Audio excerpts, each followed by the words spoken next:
شب 24 آگوست سال 2023 در جریان رید مقامات در افتادگزار شهر خباروفسک در منطقه شرق دور روسیه، افسر روزگواردیا برای بازداشت مهاجری که میخواست با ماشینش از دست آنها فرار کند از سلاح استفاده برده آن مهاجر را زخمی کرده است. مقامات ادعا دارند که مهاجر گویا یک افسر را با ماشینش پخش کردنی بود.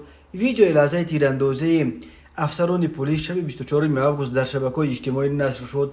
در ویدیو صدای تیرپرانی و داد و فریاد یک زن شنیده می شود. خود سنجربک رجبویف و یا دوستان و نزدیکانش برای شرح قضیه دسترس نیستند، ولی در پلیس خباروفسک به خبرگزاری ریا نووستی این تیرپرانی را چنین شرح دادند. 24 آگوست سال 2023 در ساعتگاه شبانگاهی در حدود افتادگزار خباروفسک کارمندان ما رید می‌گذراندند.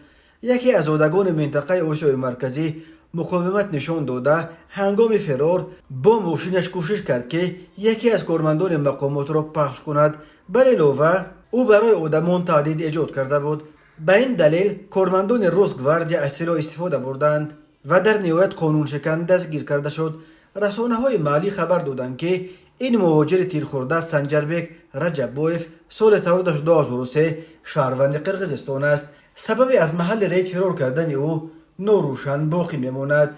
ریاست تفتیشات کشور خباروفسک و ولایت مختار یهودیان روز 25 آگوست خبر داد که در رابطه بین حادثه از جانب شعبه تفتیشات نویه ژلزنودروژنی شهر خباروفسک بر اساس ماده 317 کودکس جنایتی روسیه با اتهام سوءقصد به جان کارمند مقامات حفظ حقوق هنگام اجرای وظیفه پرونده جنایتی گشودند.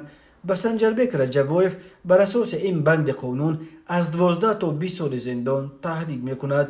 ریاست تفتیشات گفت در جریان این رید یک کارمند مقامات جراحت برداشته است.